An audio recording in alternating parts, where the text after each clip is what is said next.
Una po sa lahat sa ating mga kababayan, gusto ko mong malaman yung lahat na yung binanggit ni BBM sa SONA 2024, pinalakpakan ng mga congressman. Ang sabi niya, I built 5,500 flood control. Opo. Wala po yun, sinungaling po. Napuntahan ko na lahat ng probinsya. Naging presidente ko ng Governors League, Mayor's League, Councilors League, tinanong ko lahat. Wala po. Ang sinasabi nila, meron dito, Ghost Project, meron dito.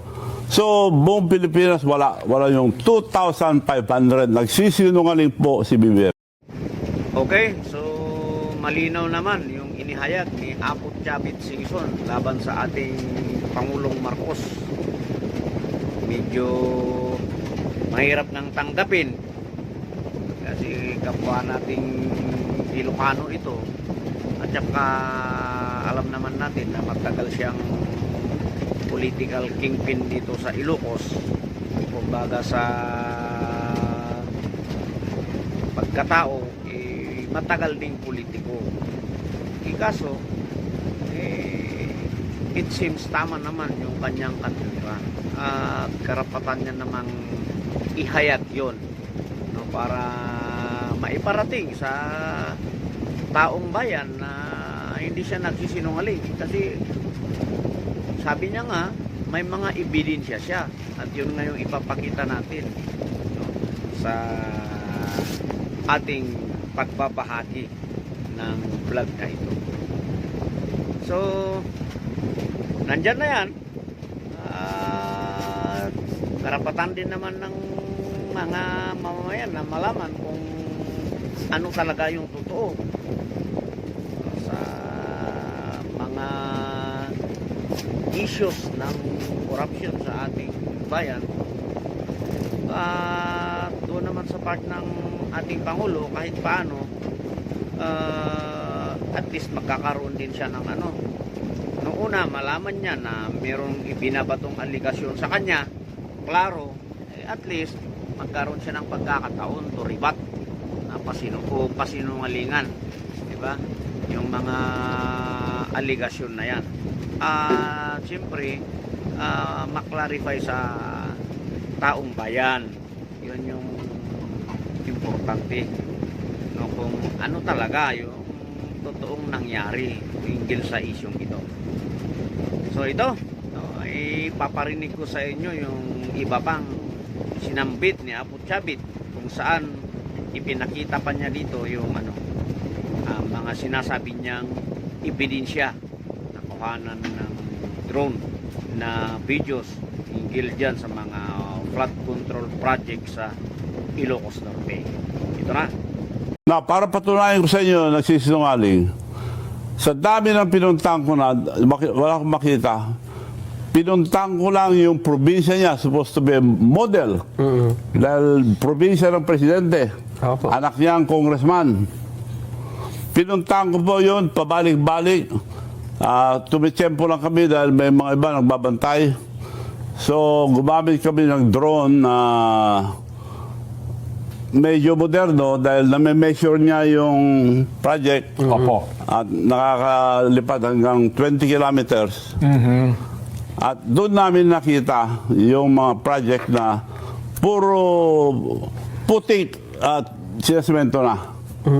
Ngayon, ipapakita ko po, eto na prueba na sinungaling si BBM. Nabudol po tayo, sinasabi niya 2,500, wala. Kaya nung 25 na baha po tayo. So, eto ipapakita ko po kung anong prueba. Ang nasa Ilocos Norte na probinsya niya, supposed to be the model of our country dahil yun ang bahay ni BBM. So, pakita natin po yung una. Opo, saglit lang daw Manong, nagbabuffer lang yung ating video. Pero ito po, sa Ilocos pa lamang, Ilocos Norte pa lamang po ito, Manong. Wala akong makita iba kundi doon eh. So, gusto ko rin pakita na kung wala sa Ilocos, kung meron sa Ilocos Norte o wala, Yan ang model. Opo. Pero batay po doon sa dokumento niyo, Manong, ilang dapat ng flood control projects? 500 sa Ilocos Norte lang. Ilocos Norte pa lang po. Kay Sandro Marcos lang. 540. Dapat, meron. Dapat. Flood control Flood project. control, opo. Nung chinek ninyo, Wala. Dinidoon namin ang buong distrito niya. Iilan lang ang proyekto. At substandard kung meron man. Babalik-balik kami, wala. Talagang wala pala. so mga Mang Chavit, hindi ito maikakatwiran na mali kasi yung coordinate. Kasi kayo, hinahanap nyo kung nasan doon. Yung exact coordinates. ano? Hindi nila ma-deny dahil yung drone may geotag. May dates ang lugar. Opo. So nahanap namin, sinundan ko lang yung transparency program ng okay. DPWH Opo. at saka Malacanang. So sinundan ko yun. Wala po. Nakuha namin ng picture sa Lawag City. Lahat lang sa kay Sandro Marcos lang. So sinasabi nila na walang diferensya ang ginawa doon. Ghost project karamihan. Sa kabuuan, Manong, ano presyo nito? Magkano po abutin nito sa Billions, pero ang ginawa nila, yung Pondo sa Nacional, supposed to be downloaded sa region.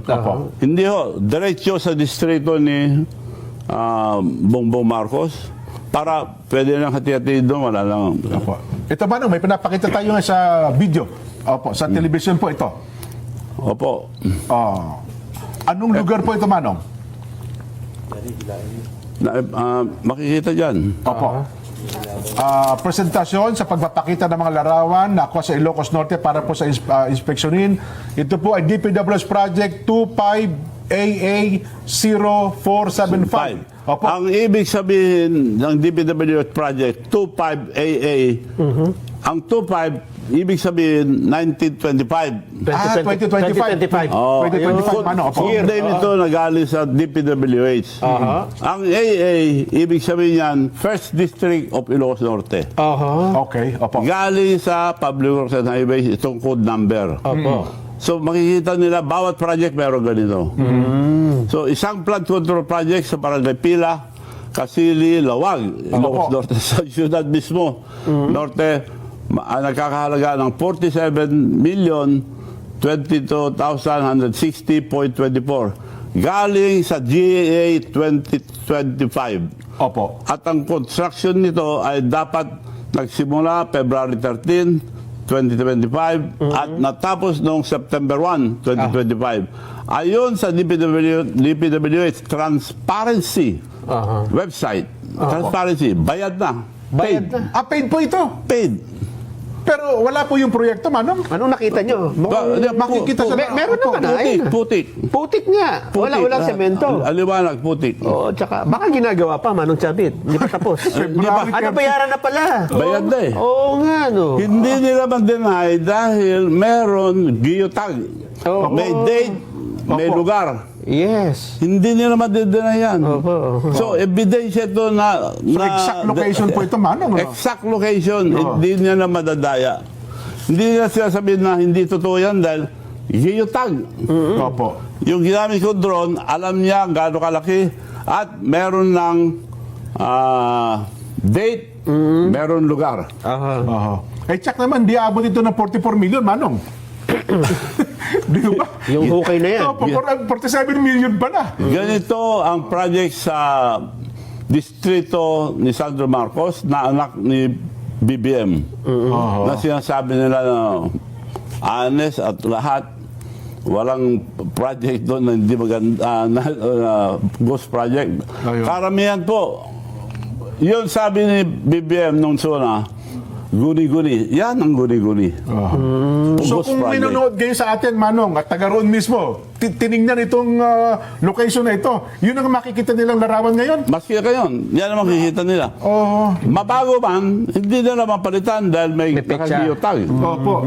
Kasi ang ginawa daw ata ng iba dyan, nung nalaman nilang may ganitong skandalo, Inaayos. parang inayos, Manong, naghabol ata ng paggawa. Naghabol, Opo. putik pa lang tinatakpan na ng semento. Ay, hindi Delikado po yun. ang nipis yung semento, walang bato. Putik. Naaliwanag po ng putik.